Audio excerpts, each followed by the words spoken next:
First, I prepared a large glass jar. Then pour in about 1 liter of milk.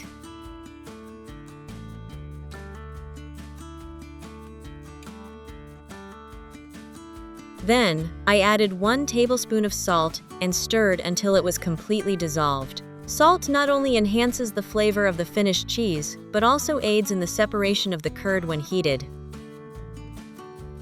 Then place the jar inside a large pot. Then pour water into the pot, filling it halfway, not too full, because the water might overflow when it boils. Place the pot on the stove and heat it in a water bath. This method allows for slower and more stable heat transfer, preventing the milk from burning at the bottom or separating too quickly. While waiting for the milk to heat up, I prepared a cup with a spout for pouring. Crack 2 eggs into it. Then add about 100 milliliters of yogurt and stir well. Eggs give the cheese a softer and creamier texture, while yogurt contains natural acids and probiotics, supporting a gentler curdling process.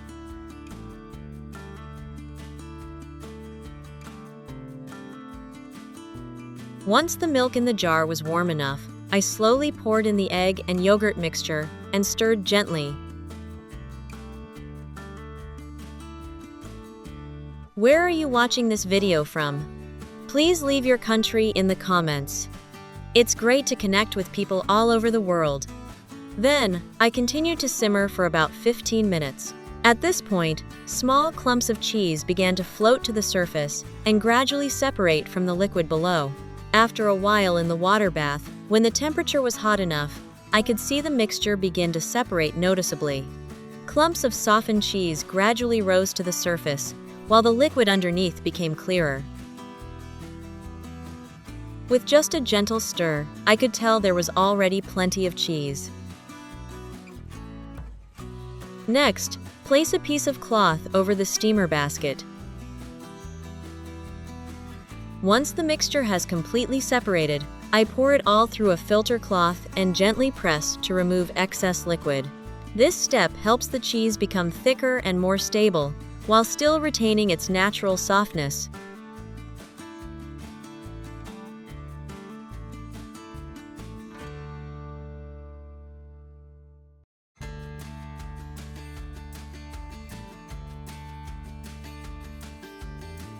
Then, I let it sit for a few hours so the cheese could dry and its texture could stabilize. While waiting for the cheese to set, I put a pot of water on the stove. Add 1 teaspoon of salt. Cover with a lid and bring to a boil.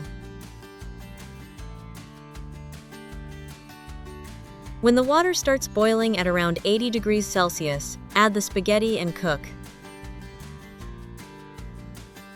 Gently stir with a spoon for the first 30 seconds to prevent the pasta from sticking. Cooking times vary depending on the type of pasta. Flat spaghetti, 7–9 minutes.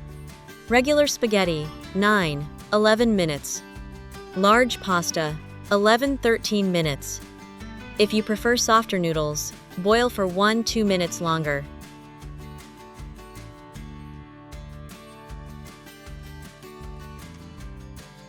In another pan, I melted the butter. The butter helps create a light, creamy base and makes the sauce smoother. Next, I added about 20 grams of flour and stirred continuously with a whisk. This step helps create the base for the creamy sauce, giving it a naturally smooth and thick consistency. Next, I slowly poured in about 300 milliliters of milk and continued stirring until the mixture was completely blended without lumps.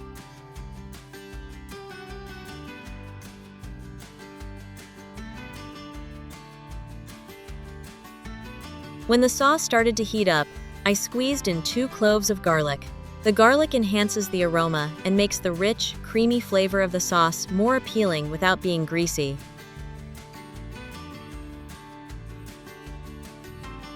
Then I added salt, pepper, and a little nutmeg. This spice has a warm, slightly sweet aroma and is often used in creamy sauces to add depth of flavor and create a more harmonious overall dish.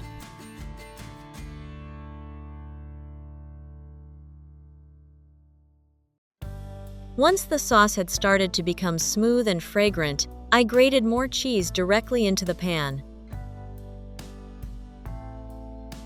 Stir well. The melted cheese will make the sauce richer, thicker, and give it a distinctive, appealing flavor. Now, add the cooked spaghetti to the pan, stirring gently so that each strand is evenly coated with the rich, creamy cheese sauce. While still hot, the noodles absorb the sauce better, allowing the flavor to permeate evenly into each strand. The rich, creamy sauce, combined with melted cheese, coats the noodles, creating a glossy and incredibly appealing appearance.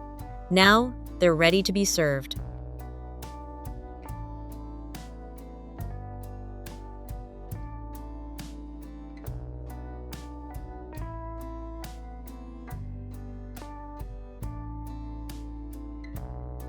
At this point, the homemade cheese layer in front has also completely stabilized its texture. The cheese is soft, slightly elastic, and has a very pleasant, naturally creamy flavor.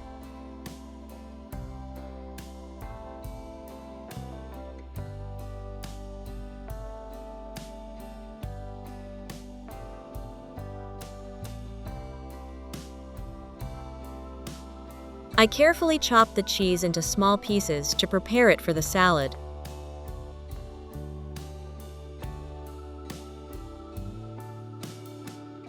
It's great that we can meet and connect with each other from so many places around the world.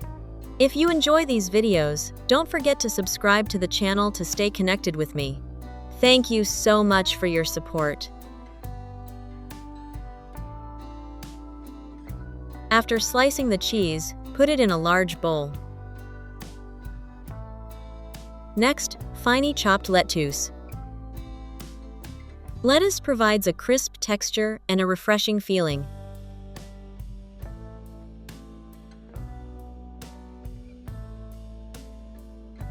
Add lettuce to the cheese. 2 tomatoes, chopped and stems removed. Tomatoes have a slightly sour taste and are very juicy, which helps to make dishes look fresher.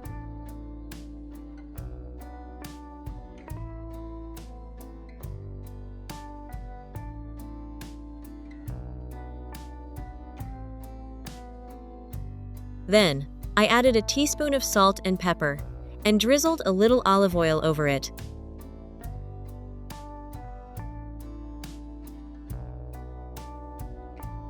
Add a few drops of lemon juice and mix everything together.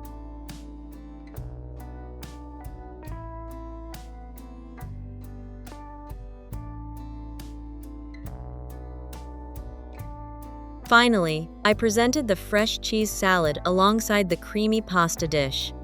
On one side were the hot, rich, fragrant pasta strands topped with creamy cheese sauce, and on the other was the refreshing salad with its smooth, homemade cheese, creating a harmonious and appealing balance to the entire meal.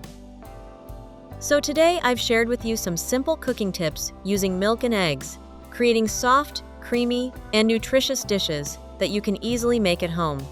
If you found this video helpful, don't forget to like, subscribe to the channel, and share it with your friends and family.